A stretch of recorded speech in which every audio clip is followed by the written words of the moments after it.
Family disowned me 8 years ago because my golden twin slept with my girlfriend, but now they wants to reconnect. But I'm disgusted after I knew why they really reached out to me. After being disowned 8 years ago, my family has invited me, my wife, 27, female and daughter, one female for Christmas after getting conflicted advice from my friends. One of my buddies told me to post my dilemma here to see what random internet strangers would say. I'm 25 male and youngest of 4 kids between my mom, 52 female and dad, 54 male. My siblings are fake names. Michael, 31 male, Sarah, 28 female, and my twin brother Carl, 25 male.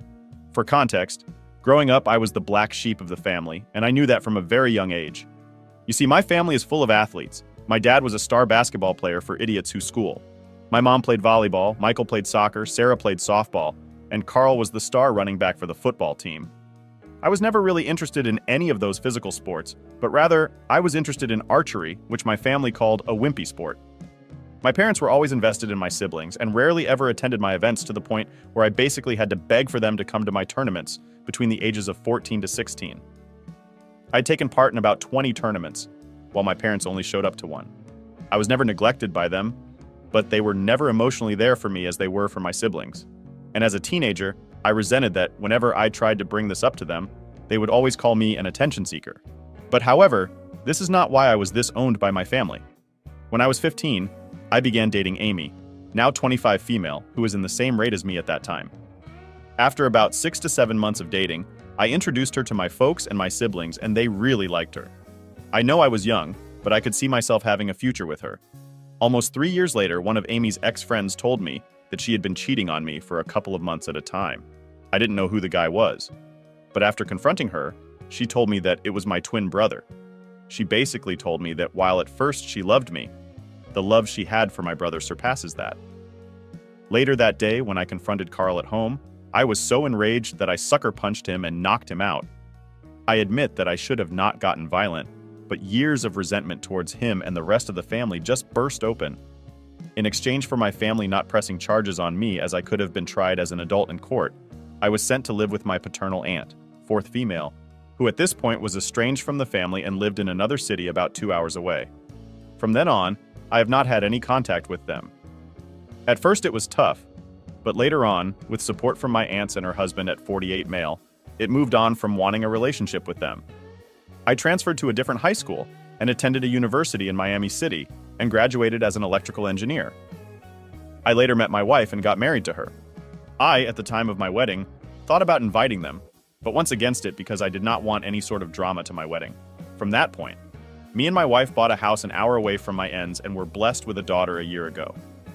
About a week ago, I received a Facebook message from a mother and father wanting to reconnect over Christmas at their house.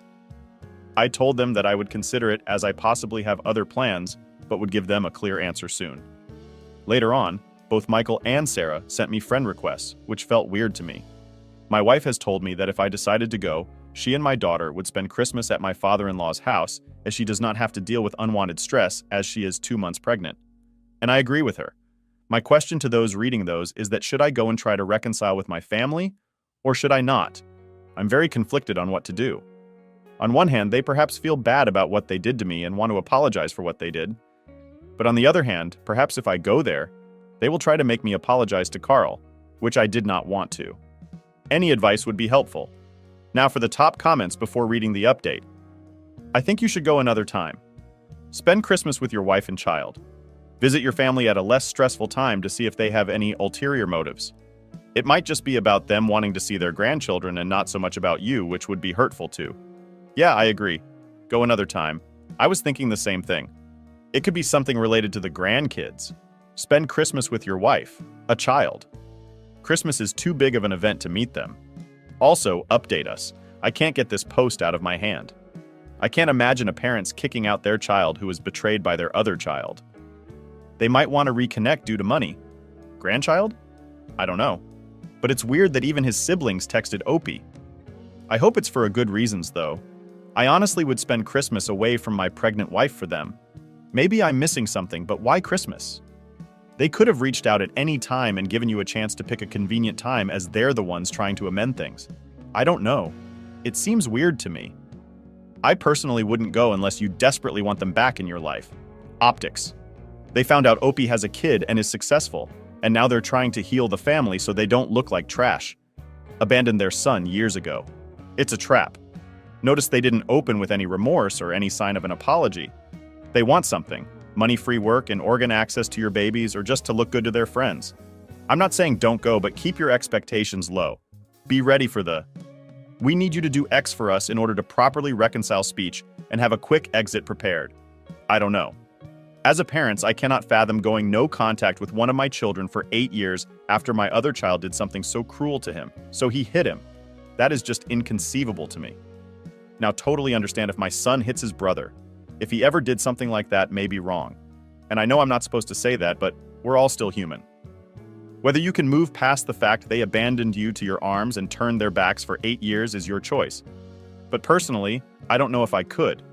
If you can't and don't want to see them again, I doubt anyone would blame you. If they do, they don't know the full story. If they do know the full story, then they're not worth your time either. And now for the update. Update 1. I wanted to post earlier, but some things got in the way. 2 days after Christmas, my wife began to experience unbearable pain in her abdomen area, and she hardly could stand on her 2 feet. Me and her sister, 30 female, rushed her to the hospital where we found out that my wife had suffered a miscarriage and that the fetus had to be removed right away. Honestly, the worst part of me was explaining to my wife what had happened due to complications surrounding the operation. My wife was forced to stay for 2 more days. Honestly, I have been trying to stay strong for my wife and my daughter, but honestly, I'm struggling right now. Also, the updates of the original post. Most of you that commented on the same day post had told me not to spend Christmas with them because of the significance of that holiday. I agree, and decided I would spend the rest of the holidays with my wife. They never made time for me, so why should I make time for them? When I texted them this, I assumed they would try to argue with me, but rather they said they respected my opinion and could not wait to see me after the holidays. I began to do some digging into my family to try to figure out why they have reached out. Michael is a corporate lawyer who works for a major company in my hometown, but looking through his Facebook page, she has 2 daughters and was married to his wife in 2016. Sarah appears to be married to a doctor. She herself, 8 years ago, is studying to be a nurse, and they have a son together. I have a friend who lives in my hometown and has parents who are friends with my parents. When I asked her about Sarah, she told me that Sarah had divorced her first husband, the one she was dating 8 years ago after he had committed mail fraud. Carl got married to Amy right after high school, and they have 2 kids together. I cannot exactly figure out what he or his wife does for a living through Facebook, but judging that they bought a big house last year in the midst of a pandemic tells me they are not really struggling.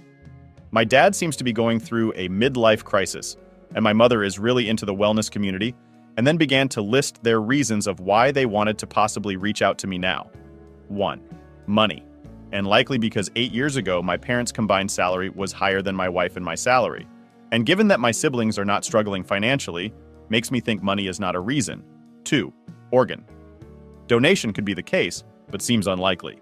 But a commenter said that it could be that Carl, given he is my twin, would be my most likely match. And I think it's unlikely because he was tagged in a Facebook post scheme just a week before Christmas. 3.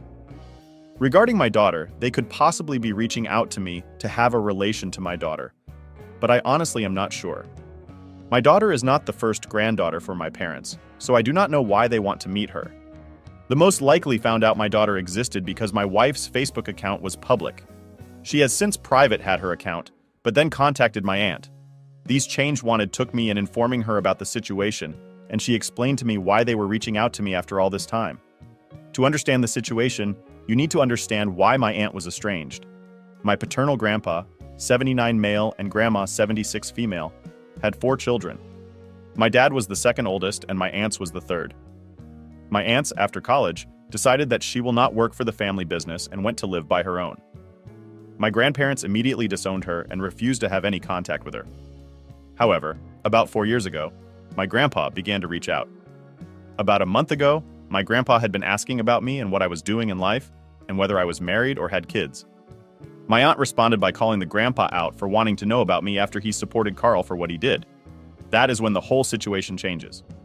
My grandpa told my aunts that it's because I had cheated on Amy with one of her close friends. So I deserve to be outraged.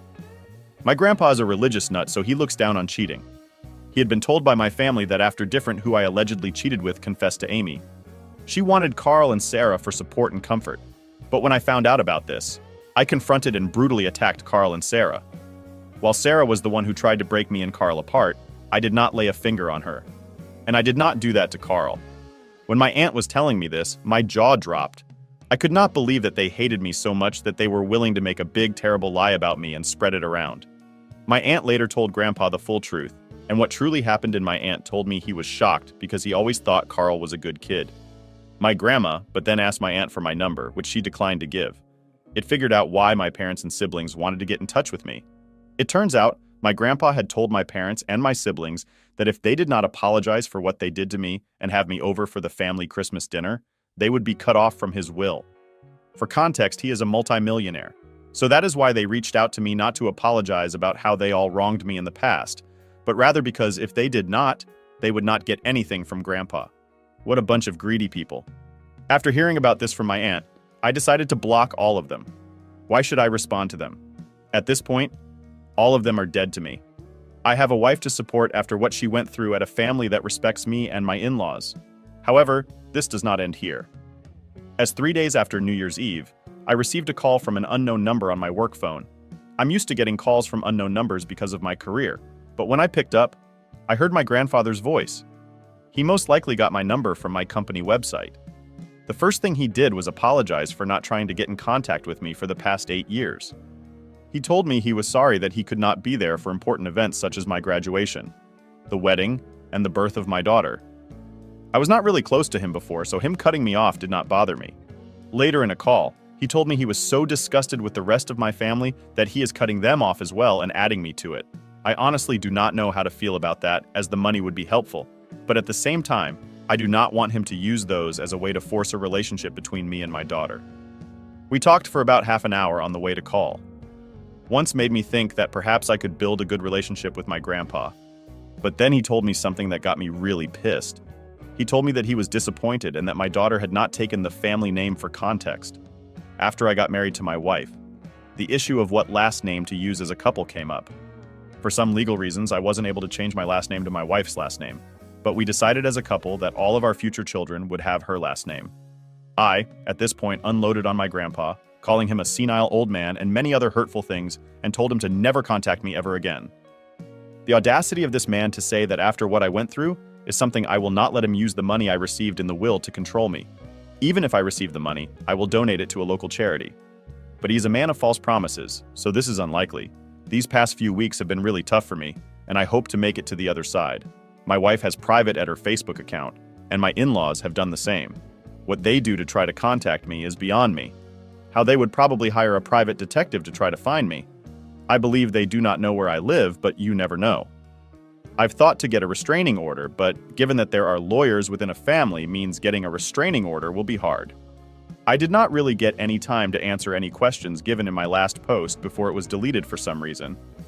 I will do my best to answer any questions for the next day or two, but after this, I'm done using the site for a while.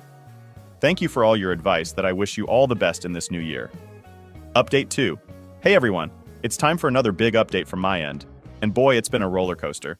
A lot has happened since the last time I posted, and I've got some pretty heavy stuff to share. So let's start with my grandpa. Our relationship has always been a bit rocky, with lots of ups and downs, mostly because we just didn't talk much. But recently, he did something that totally caught me off guard. He actually agreed with my decision to give my kids their mom's last name. Not just that, he's cool with them deciding if they want to change it when they're older.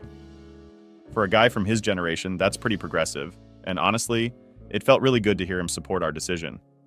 During a recent visit to introduce my kids to their great-grandpa, he decided to drop a huge bombshell. Out of nowhere, he tells me that he's put me in his will, and I'm set to inherit something like $2, $3 million in assets. Yeah, you read that right. Millions. I was floored. Not just because of the amount, but because it suddenly made sense why my estranged family suddenly wanted to get all cozy again. This whole inheritance thing has really made me rethink their motives. It's pretty clear now that their sudden interest in reconnecting had more to do with the potential money coming my way than any real desire to make amends. It's kind of sickening to realize that, but it's not entirely surprising, given our history. This whole situation has thrown me into a loop, making me think back to all the family drama over the years. I've always been the odd one out because I wasn't into sports like the rest of them. I got into archery, which they all thought was lame. My twin brother's betrayal 8 years ago was the last straw. He got involved with my girlfriend at the time, and instead of getting any support, I was the one who got kicked out. They sided with him and pretty much erased me from their lives until now. Fast forward to now, and after being out of touch for so long, they hit me up wanting to reconnect just as Grandpa changes his will. Coincidence? I think not. Introducing my kids to Grandpa went better than expected. It was kind of nice seeing them meet him, and he actually seemed to enjoy it too. We had some real talk, and he shared a lot of old family stories, which was interesting and gave me a lot to think about. But it's tough to shake off the feeling that there's always some angle or hidden agenda with my family. Now, I've got to figure out what to do next. How do I handle this inheritance? Do I even want to dive back into the family drama pond because of the money? And how do I deal with Grandpa's newfound interest in my life without feeling like it's all just because of the will? This is a lot to process, and I'm trying to figure out the best way to move forward. If anyone's got any advice or has been through something similar, I'd love to hear it. Family can be complicated, and right now it feels like I'm in the middle of a soap opera. Thanks for letting me vent here. This community has been a great support through all of this craziness. I'll keep you all posted on what happens next. Here's to hoping for less drama and more peace in the future. Update 3. Hey Reddit. So here's the scoop. Someone, I suspect one of my uncles who's always been a bit of a blabbermouth, leaked the info about Grandpa's will changing. Suddenly, my Facebook inbox is like a war zone, bombarded with messages from family members I haven't heard from in ages. They're accusing me of everything under the sun, from being a master manipulator to tricking a sweet old man into giving me his fortune. Honestly, the creativity of their accusations could fuel a Netflix series. The irony here? I haven't done anything. I barely even talked to Grandpa, let alone have enough influence to change his will. But here we are, with me as the family's new favorite villain. Let me paint a picture of the kinds of messages I'm getting. 1. My older sister, who usually can't even remember my birthday, sent me a long rant about family loyalty and how I've betrayed everyone's trust. She ended her message with a passive-aggressive, "Hope you're happy with yourself." 2. Then there's my cousin Dave, who's suddenly interested in reconnecting after years of silence. His message was all sweet and nostalgic until he hit me with a "so" about Grandpa's will. 3. And let's not forget Aunt Linda, who straight up accused me of using dark magic, her words not mine, to influence Grandpa. I didn't know whether to laugh or be offended. Honestly, the audacity and the theatrics of it all have turned into my new form of entertainment. My wife and I have started taking bets on who's going to say what next. Will Uncle Joe claim I brainwashed Grandpa with some high-tech gadget? Will Cousin Sarah start a Facebook group to save Grandpa from my clutches? The possibilities are endless and bizarrely amusing. Here's the thing. This whole fiasco has really put things into perspective. Watching my family lose their minds over money has just reaffirmed why I stepped back from them in the first place. There's something liberating about seeing their true colors on full display. It's like confirmation that I made the right call by keeping my distance. Plus, it's not about the money for me. I've built a life that I'm proud of, far away from the family's toxicity. I have a beautiful wife, great kids, and a peaceful home. No inheritance can top that, no matter how many zeros are attached. Grandpa, for his part, seems oblivious to the chaos he's sparked. Or who knows, maybe he planned this as a final test to see who's who in the family zoo. Last I heard from him, he was just concerned about making his peace, setting his affairs in order, and making sure I knew he supported me. It's weirdly touching, even if it's caused a hurricane of family drama. For now, I'm just sitting back and watching how this all unfolds. I'm keeping records of all the messages, partly for legal cover if things get nastier, and partly because you never know when you'll need a good laugh at the absurdity of it all. As for responding, I'm staying out of it. No messages, no calls, no engagement. Like watching a soap opera where you root for the chaos, but stay safely on your couch. Thanks for letting me vent and for all the advice you guys have offered in the past. It's been a wild ride, and somehow sharing it here makes it a bit easier to handle. I'll keep you posted if anything else crazy happens, but for now, I'm just enjoying the peace that comes with having my priorities straight. Catch you all on the next update. Update 4. Hey everyone. A few of my family members have officially crossed into uncharted territory. They're suing me. The reason? They believe that because my children don't have the family surname, I shouldn't inherit from Grandpa. Their argument hinges on a bizarre interpretation of family legacy and entitlement, which, frankly, is just a thinly veiled attempt to get their hands on Grandpa's money. But that's not all. They're also challenging the validity of Grandpa's will by questioning his mental health. According to them, only someone not in their right mind would leave a significant portion of their estate to someone whose kids don't carry the family name. They're painting a picture of me as some kind of master manipulator who tricked a vulnerable old man into writing them out of the will. Grandpa was absolutely furious when he found out about the lawsuit. Despite his age, he's got a fire in him that I've always admired. He called me up, fuming, and assured me he had everything under control. "I've got a good lawyer, and I'm not about to let these greedy opportunists tear my family apart," he declared. It was both reassuring and sad to hear him so worked up over his own family's actions. He's now fully engaged in this battle, actively working with his lawyer to defend his decision and prove his mental competence. He's made it clear to everyone that his will reflects his true wishes and that he made those decisions with a clear and sound mind. This lawsuit has thrown the family into chaos. Some members who were initially on the fence have now chosen sides, with most aligning against me, driven by either greed or spite. The few who remain neutral are staying out of the fray, but the tension at family gatherings, not that I attend these, is reportedly through the roof. The reactions to Grandpa's staunch defense of me and his will have been varied. Some are shocked that he's taking such a firm stand, while others are angry and doubling down on their claims. It's like watching a family implode in real time. On the legal front, things are looking pretty solid for us. Grandpa's lawyer is one of the best in the business, and he's been thorough in documenting Grandpa's mental fitness and the clarity of his intentions when he revised his will. They've gathered statements from his doctor, friends, and other family members attesting to his mental acuity. We've also been preparing for the possibility that this could drag out. The lawyer has been very proactive, organizing our defense and ensuring that every possible angle is covered. It's been a lot of meetings, a lot of paperwork, and a lot of strategy sessions, which are surprisingly draining. This whole ordeal is taking its toll on everyone. For me, it's been a whirlwind of stress, frustration, and disbelief. Watching my family turn against me over money has been disheartening, but also eye-opening. My wife has been my rock, helping me navigate these turbulent waters and keeping our home life as normal as possible for our kids. Grandpa, meanwhile, is both angry and heartbroken. It pains him to see his family divided like this, but he's also determined not to let greed win. He spends a lot of time with his lawyer, making sure everything is ready for whatever comes next. Update 5. Hey everyone. So the big news. We won the case, and not just a simple win. It was a landslide. The judge dismissed my family's claims against Grandpa's will, stating clearly that there was no evidence of any manipulation on my part, and that Grandpa was completely of sound mind when he made his decisions. But here's the kicker. Because their claims were deemed so baseless and frivolous, the court also ordered them to pay both Grandpa's and my legal fees. Talk about a twist. You'd think that losing the case and having to cough up money for our legal expenses would make my relatives rethink their actions, but it only led to the next act of this saga. Shortly after the verdict, several family members started showing up, literally coming to my door and calling me non-stop, begging for forgiveness. They wanted me to somehow convince Grandpa to reconsider and put them back in his will. It was a total 180 from their previous aggression and entitlement.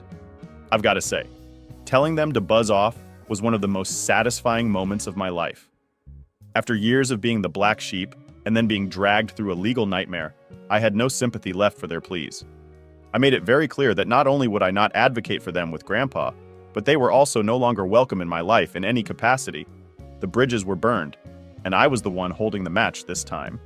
Grandpa was just as resolute. When he heard about their latest antics, he scoffed and said he had no intention of rewriting anything in his will. "Let them learn the hard way," he told me over the phone, his voice firm, but I could hear the fatigue. The whole ordeal had taken its toll on him too, but he was relieved to see justice served and to know that his real intentions were upheld. This whole experience has been eye-opening. I've learned that family isn't always defined by blood, but by actions and respect. My true family, the people who stood by me through all of this, consists of my wife, my kids, Grandpa, and a few loyal friends. Everyone else is just background noise. Now with the lawsuit behind us, I'm focusing on the future. We're planning a little getaway to decompress and celebrate the victory, just me, my wife, and the kids. As for Grandpa, I've promised to visit more often with the kids, so he can enjoy his great-grandchildren without the shadow of family greed looming over us. Thanks to all of you for the support and advice throughout this battle. It's been a wild ride, and sharing it here has been incredibly therapeutic. I'll pop in with updates now and then, but hopefully, my future posts will be about more joyful and less dramatic adventures. Take care, and remember, sometimes standing up for yourself means standing against others, even if they're family. Update 6. Hey everyone, I'm writing this update with a pretty heavy heart. Some of you have been following my family saga for a while now, and unfortunately, things have taken yet another dramatic turn. My grandpa, who was a central figure in my life in recent stories, has passed away, it's been a rough time, but not just because of the grieving process. True to form, the family drama didn't pause to give us a breather. My grandpa recently passed away after a brief illness. It wasn't entirely unexpected given his age, but it's still a hard hit. Among his final arrangements, he left behind a personal letter for me, which was both touching and clarifying. In it, he expressed deep regret for the years we lost when we were estranged and explained some of the reasons behind his decisions. He apologized for not being there when I needed him and expressed how proud he was of the person I've become, despite the family chaos. The letter is something I'll always hold dear. It was written in his meticulous handwriting, each word carefully chosen, and it provided a lot of closure on issues that had bothered me for years. It was Grandpa's way of making peace, and I'm grateful for that. As executor of his will, I had a front row seat to the unfolding drama once his will was publicly read.